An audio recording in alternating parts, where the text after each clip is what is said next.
Mga kagabay, magandang hapon, magandang gabi, magandang umaga, magandang tanghali. Saan man tayo naroroon, ano man ang ating mga ginagawa, una at higit sa lahat, ating ialay ang ating mga sarili sa ating Panginoon.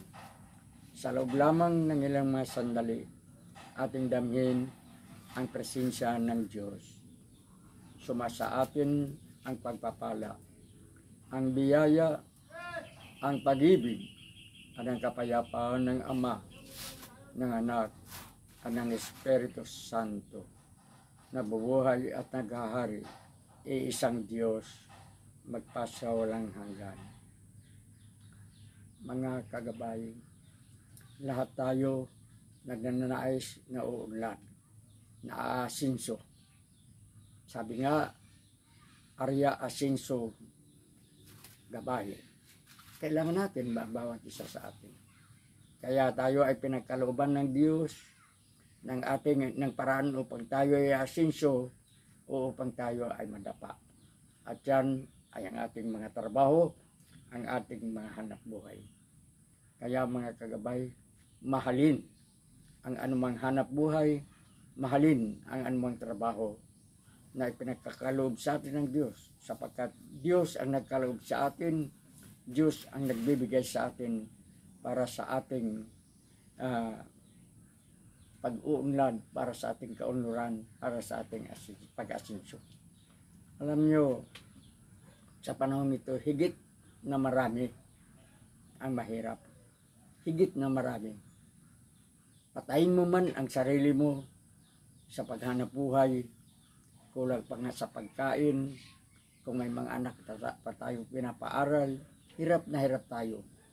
Dahil sa kagagawan ng tao, dahil sa kagagawan ng ating gobyerno, dahil sa nakawan sa gobyerno, dahil sa pagwawaldas ng ating mga government officials sa salapi o sa yaman ng kaban ng bayan. Wala tayong magagawa.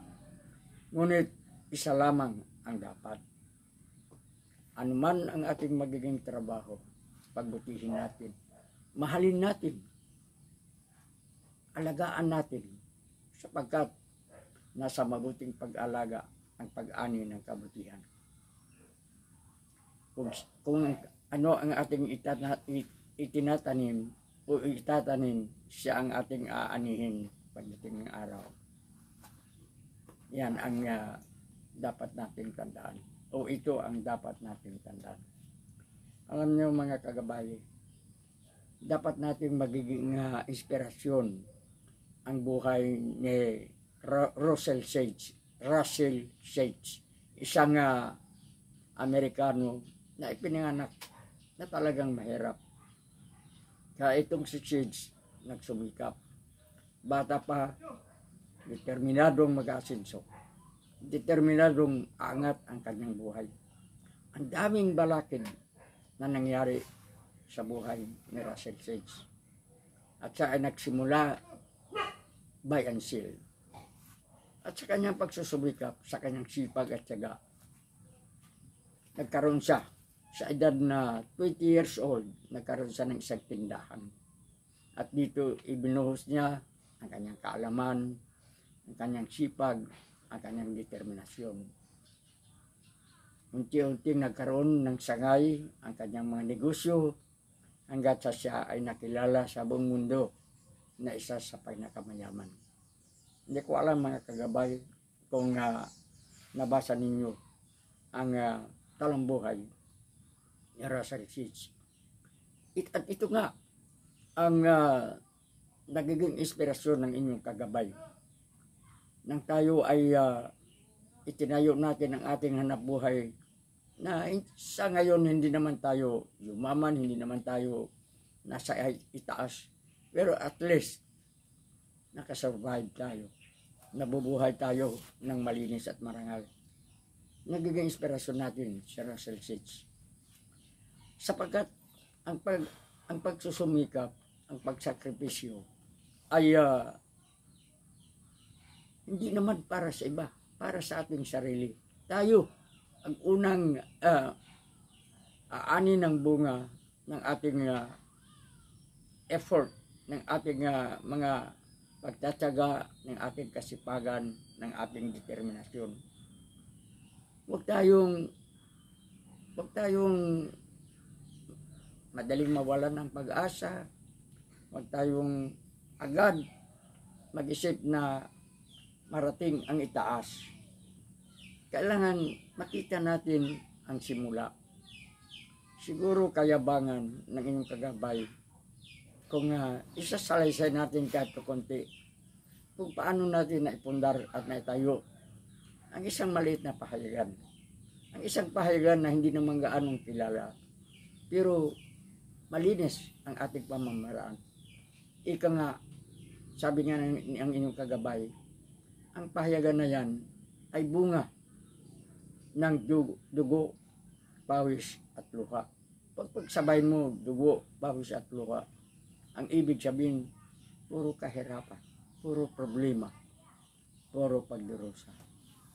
Subalit, kung pag-isipan, sabihin natin bunga, fruit, ibig sabihin yung bunga, nakuha natin ang ating pangarap,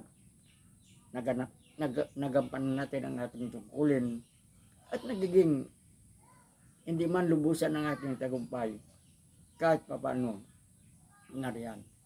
Kaya sana marami pa ang katulad ng inyong kagabay na mababasa ang kasaysayan ni Russell Sage. Ay hindi ko alam kung itong kasaysayan ni Sage, ang kanyang talambuhay ay makukuha natin ngayon sa mga internet, sapagkat marami dyan makukuha natin ang kanilang mga talambuhay. Pero pagbabasa natin ang talambuhay ni Russell Sage at gawin sa nating inspirasyon sa ating progreso, sa ating pag-aasinso sa buhay, ay natitiyak ng inyong kagabay na hindi man tayo lubusang magiging mayaman o nasa taas, makakamit din natin ang tagumpay.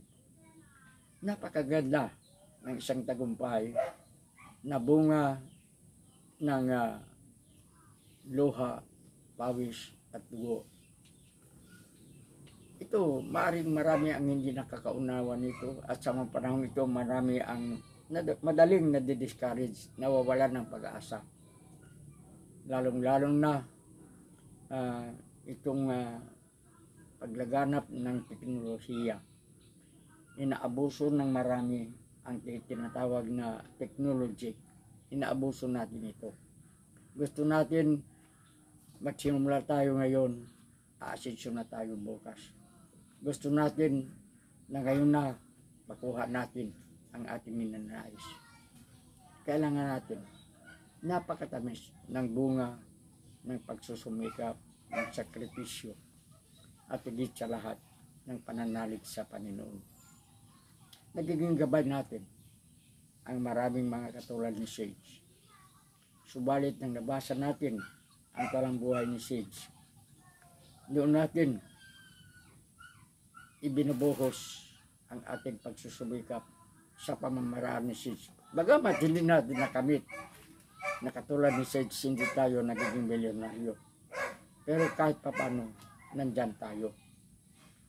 Nakapagbigay tayo ng magandang halimbawa sa mga nakakilala sa atin. Sana darating pa sa buhay ninyo ang maraming Russell Sage.